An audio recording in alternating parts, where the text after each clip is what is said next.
So you're all after lunch, but thanks to the temperature in the room, I'm sure you're all awake. So I came here to speak about water, which is really the most precious commodity that we have. We need water not just to drink, we need water to produce energy, we need water to produce the food that we eat. And the problem, increasingly, is that we're actually running out of water. And I know that Peru has also been experiencing droughts, and although there were also some floods, at the end of the day, the world is getting shorter and shorter on water. The picture that you see here, this picture here is taken in Brazil last year. Brazil, a place that is supposed to be always abundant with water, has seen Sao Paulo being rationing its water to its residents simply because they do not have enough of it. And so this is not, just a phenomenon that is particular to one area in the world. What you see here is a water scarcity map. A map that shows the number of months in different areas around the world where there is a shortage of water. And, you can see obviously, Peru, you can see certain areas of Brazil, most of Africa, Australia, the US, which until last year has been experiencing very severe droughts in Texas, in California, of course the Middle East, areas across Asia, in China. And this is really a global problem, and it's been always identified as a global problem. And when we heard here talks about the world having 9 billion people, this is only going to be even more severe. And just to give a context to what we're talking about, I would like you to take a look at these numbers, which are really astonishing numbers when you think of it. 1 of every 10 people in the world lives without access to safe water. Safe water meaning water that you can drink without harming yourself, without being in a situation where you can drink it and then suffer from a disease. 2.4 billion people in the world live in a situation where they don't even have access to improved sanitation. Look at the number of hours that women and girls, specifically women and girls, because unfortunately in that sense, those are the people who go and get the water, spend each day in order to get water, not just opening the tap and getting the water from it. Every 90 seconds, we have a child that dies from water-related disease. Every 90 seconds. This is unbelievable. When you think that 1 million people die each year from water, sanitation, hygiene-related, you understand that since World War II, more people have died because of water problems than during World War II itself. And so I come from Israel, in the Middle East, a country that is 60% desert. And I would like to show you a TV commercial that we have, and can you play it back and increase the sound, please? ישראל מתייבשת, ולא רק ישראל. זה קורה גם באוסטרליה, זה קורה גם בספרד, בקליפורניה, זה קורה בכל העולם.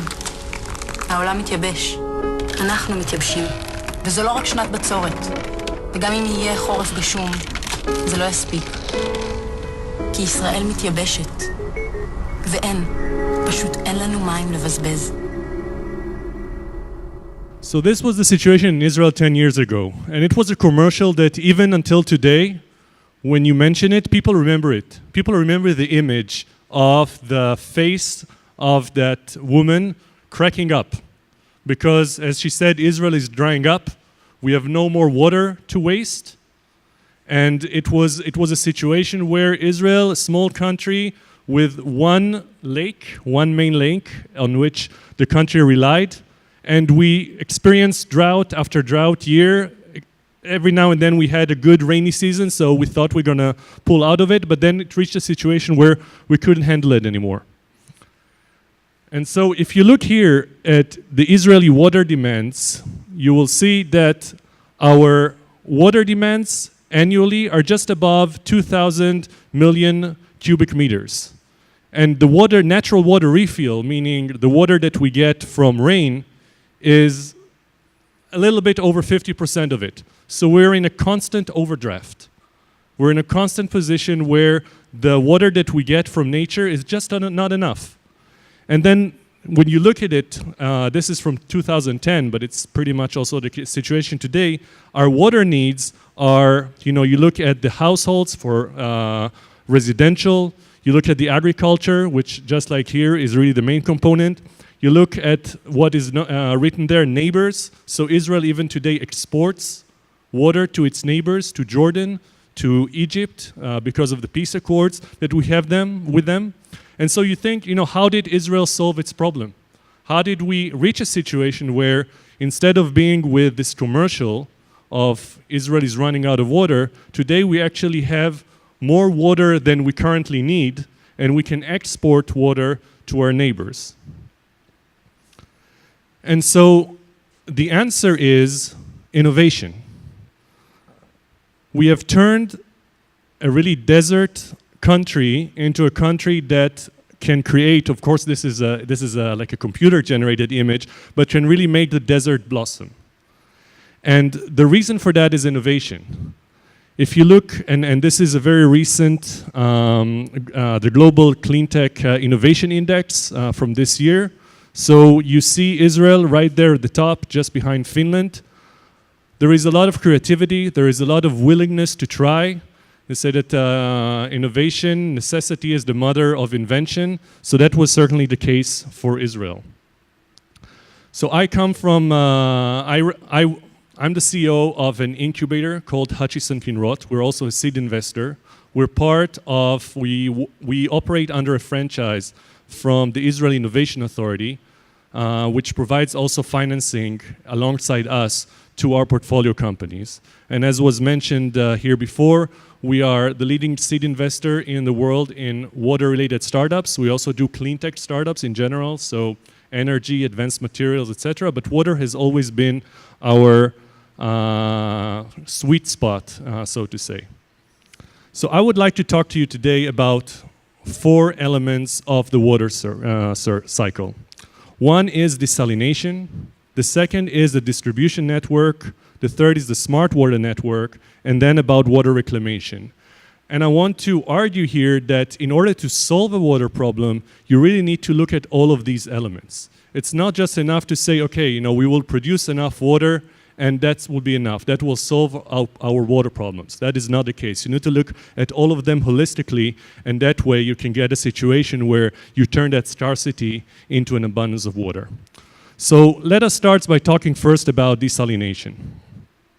So if you look at desalination around the world, the numbers at the top may look very impressive, that you have over 18,000 desalination plants around the world, and you look at the amount of water that is produced, etc., across 150 countries. But at the end of the day, still today, desalination equals just 1% of the worldwide freshwater use. Just 1%. And this is something that the world can really improve upon.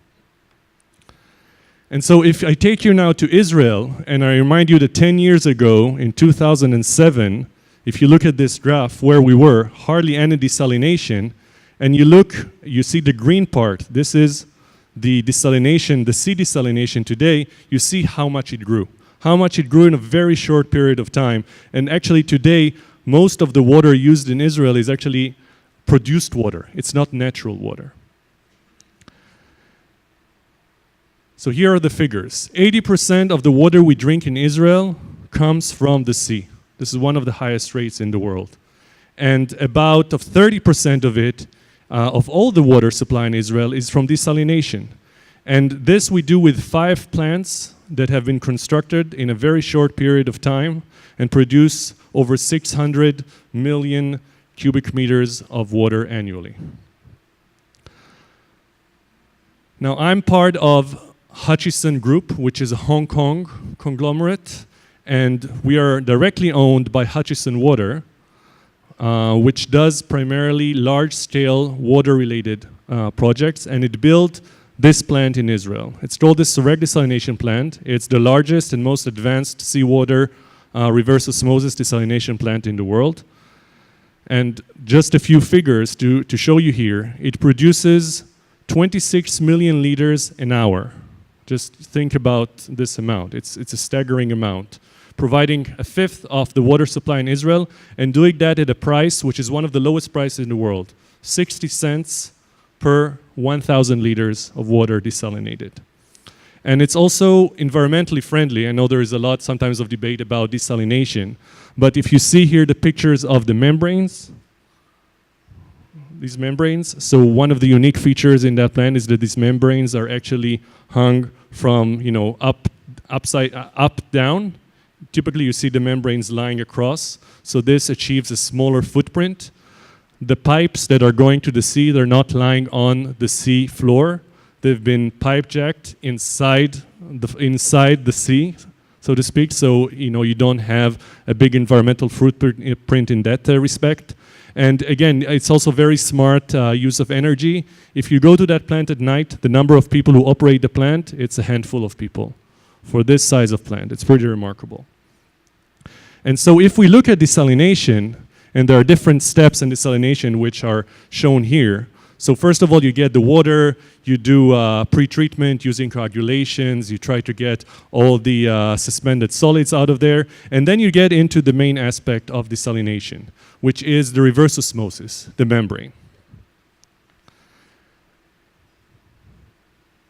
So reverse osmosis, to those of you who are less familiar with it, there is an osmosis, meaning that the water will naturally flow from the area that has less pressure to the area with more pressure, the one that has more concentrated solution. So typically it will flow from the water side, for example, to the part that has the seawater in it. But obviously that's not what you want, right? You want it to go the other way around. So what you need to do is to apply more pressure in order to push the water, the saline water, through the membrane and let the membrane take away all the salt and all the ions in it, and that way you can get to fresh water. But if you see that external pressure means that you need to apply energy. And so energy is really the main cost of desalination. It's about half the cost. And the question is, which gets us to the innovation part here, is how do you reduce the amount of energy that you need to use? Because at the end of the day, this is the real cost. If we want to provide more desalination to people around the world, we have to try and make this price lower. So I want to present to you one of our portfolio companies, which is called Hydro-P. And they're doing something very unique. So they're saying, okay, how can we reduce this energy consumption while at the same time, when you look at the membranes, the important things about the membranes is that there will still be the very strong flux of water and that you will not harm its other performance criteria, such as the rejection of salt. So if we talk in terms of equation, you would say, I want to get the water flux up, which is an equation of driving force, what drives the force of the water across the membranes with the resistance that the membranes provides. And so until today, most of the technologies looked actually at how do we lower the resistance? Because if you lower the resistance, you get higher water flux. So they were looking at the membrane surface. You change the surface ways, you do biomimicking, etc., and that way you can increase the water flux. But what Hydro-P did, they said, why do we need to only look at the resistance? Why don't we look at the driving force? How can we increase the driving force? And you can say, how can you increase? You apply more pressure. More pressure means more energy. But how do you do it without applying more pressure? And so what they come up with is, and there you see this molecule here, is a very unique peptoid, which you insert into the membrane. So the membrane has an active layer and has a support layer. And they're inserting that peptoid into the support layer. And then it creates this push-pull effect, meaning that if you have the pressure that pushes the water towards the membrane, now they're doing a pull effect. They're pulling the water, like they're sucking it faster into the membrane, and that way they're increasing the flux. So I'll show you a very short video explaining what they do.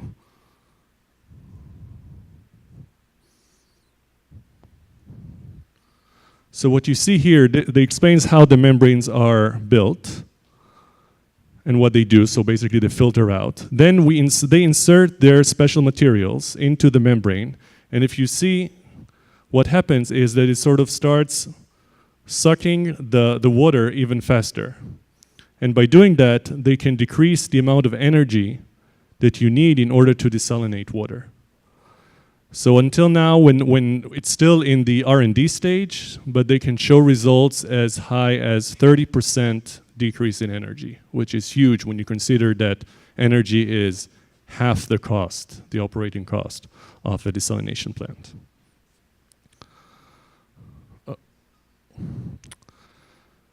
So let's assume that we solved the water desalination problem.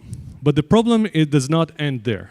Because even if you had, an abundance of water coming from desalination plants, the truth is that around the world, you have a very big problem with the distribution network. You have a very big problem because you have the distribution network, which in some countries is really falling apart. It has a lot of holes in it, a lot of leaks in it, and a lot of the water is actually getting wasted. And this is a real picture, by the way. It's a picture from the US of a main pipe that broke, and you had one of the employees of the water utility have to, this is commitment to work. But the problem is that this is not unique. You have it all over the world, these type of things. This is what is known as, so this is non-revenue water. Non-revenue water means what's the difference between the amount of water that you put into the system and the amount of water that the utility can bill, that people actually pay for. And the difference is called non-revenue water. And this is all the water that you invest a lot of energy, a lot of money in producing, and at the end of the day, it goes to waste. And the utility just needs to bear this cost, and water can be very expensive. So if you look at the numbers, across Latin America, about 45% of the water never reaches the customer. For every dollar, 45 cents are really washed down the drain. In Lima alone, it cost $100 million a year due to water leaks. $100 million. Now, if you think 45% is the highest, that's not. In some countries, in some places, it reaches even 50, 60, 75%. It's amazing numbers. In the US, this is not a problem that is, developed world, developing world. It's everywhere across the world. In the US, about a quarter of the water goes to waste. Look at the numbers, really staggering. Look at the number of main breaks every day across the US.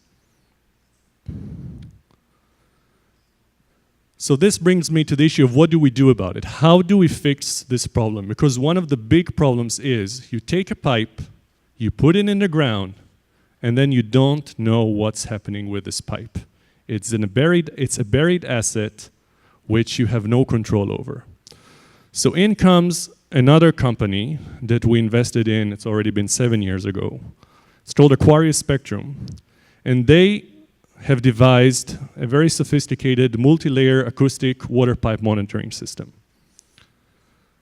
And what this system does, it's able to locate holes as small as a pin size, meaning 1.5 millimeters.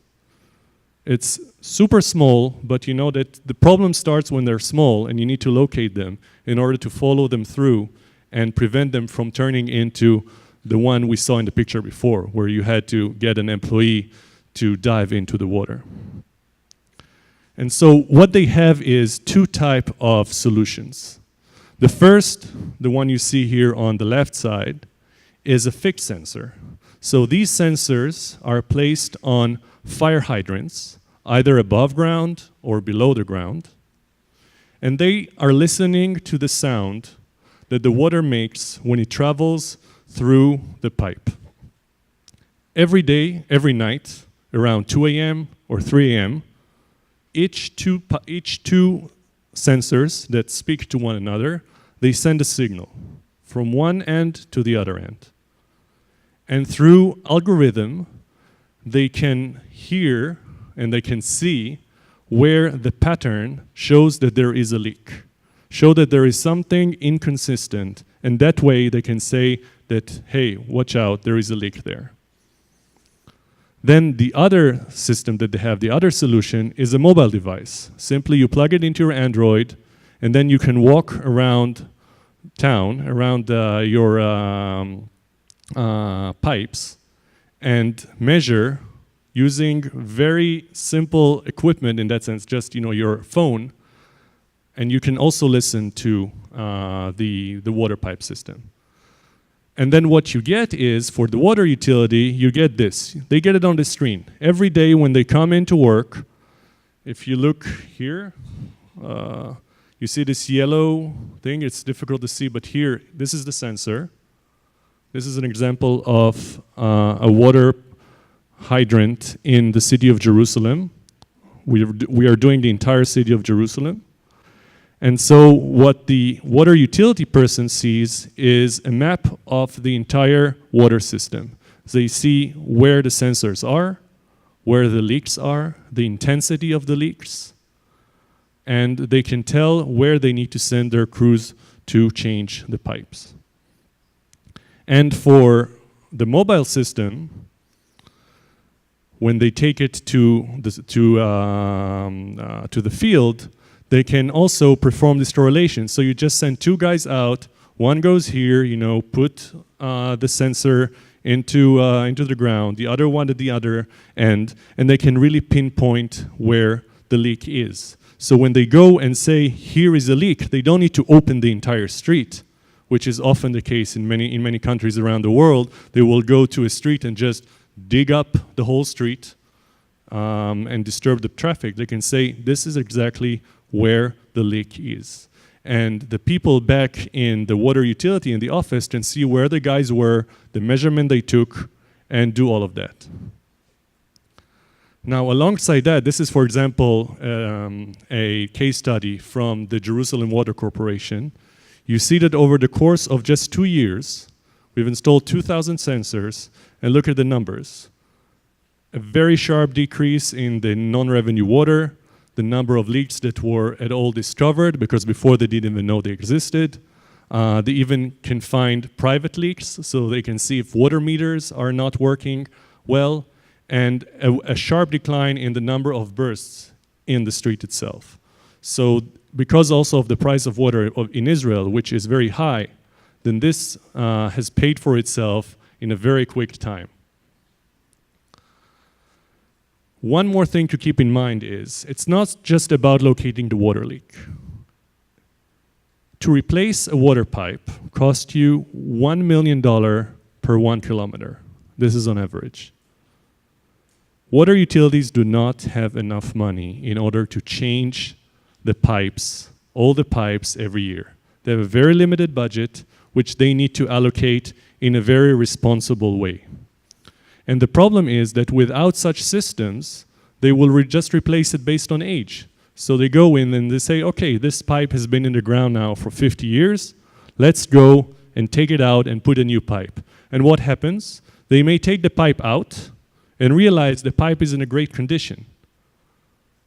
Whereas a younger pipe may be in a much worse condition, but they don't know about it. This way, they can replace the pipes not based on age, but based on condition. And that helps to save a lot of money and later on save a lot of leaks and basically perform a better customer service and decrease the non-revenue water dramatically. Turning into the smart water network, another thing that we want in this day and age, and you also heard it in different talks here before, is we want more data. The more data we get out of the system, the better we know what the system, how it performs, and the better we can optimize its work. For example, the pressure, what's the water quality, etc., etc. Now, in order to send around information and data in the system from the sensors, again, you need energy.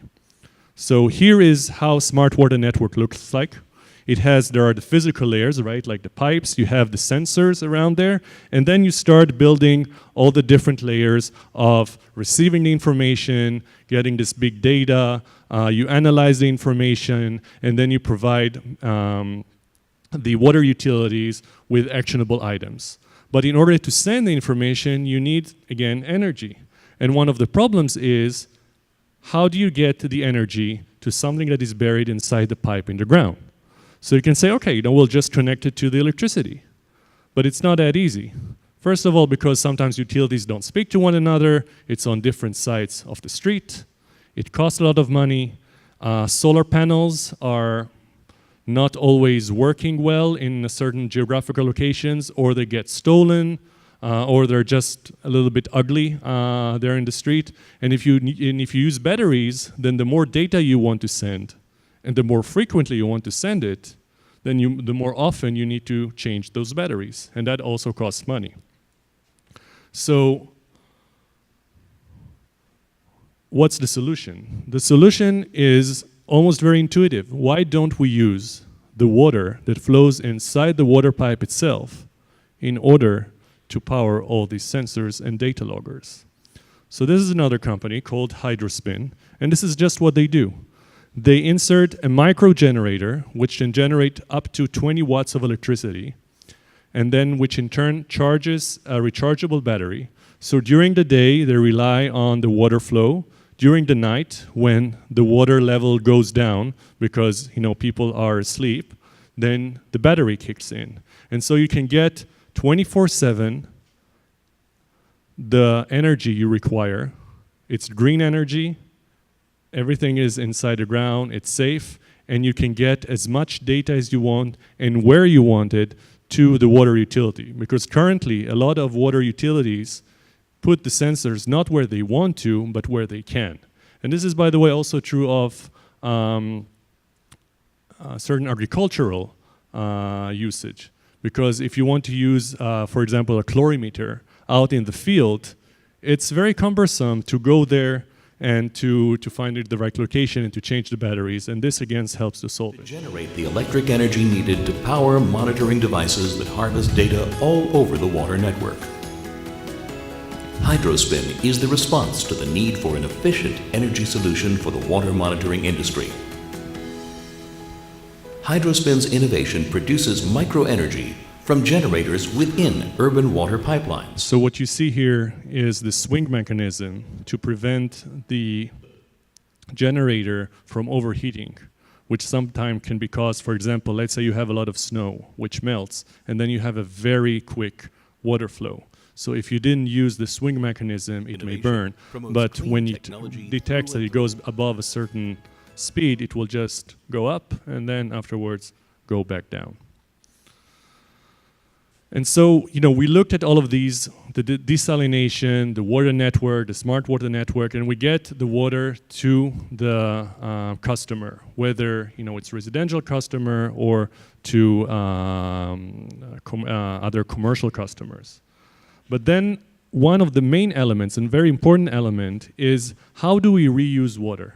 How do we make sure that water, you think about how much it costs us just to get the water into your tap, that once you use it, it doesn't just go down the drain and you need to take this whole cycle back again. How do you really turn it into a cycle? And so Israel, again, because of the necessity, because of the fact that it's essentially a country 60% desert, and because we needed to grow all our crops and do all of these things, it turned into a leader in water conservation. And if I show you the numbers, this is actually lower than it is today. Today it's around 86%. 86% of the water that we use in Israel today are being reused. And you look at the differences from Spain is the second in the world, 17%. And so when you go to Israel and you eat cucumbers or tomatoes, these are all crops that have been watered with water that came from wastewater treatment plants.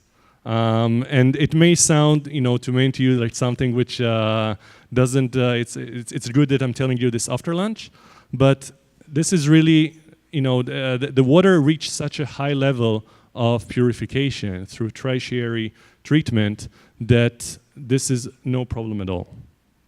This is in central Israel. It's called Igudan. It's Dan region is a whole area, metropolitan area of Tel Aviv. And it takes the wastewater from all the cities in that area. So this is a picture there, what you see. You see the amount of water that is being treated there every day, but look at the two bottom facts, that 96% of this reclaimed water is then used for agriculture, and this provides 10% of Israel's water consumption. So water which otherwise in most countries around the world are just being lost, there we reuse it. One of the ways, by the way, they do it is that they take water at the end of the treatment cycle and then they inject it into the ground to go back into the aquifer. It takes about a year for this water to pass through the sand, which acts as a natural filter. And by the end of that process, you get really pure water that you can use again.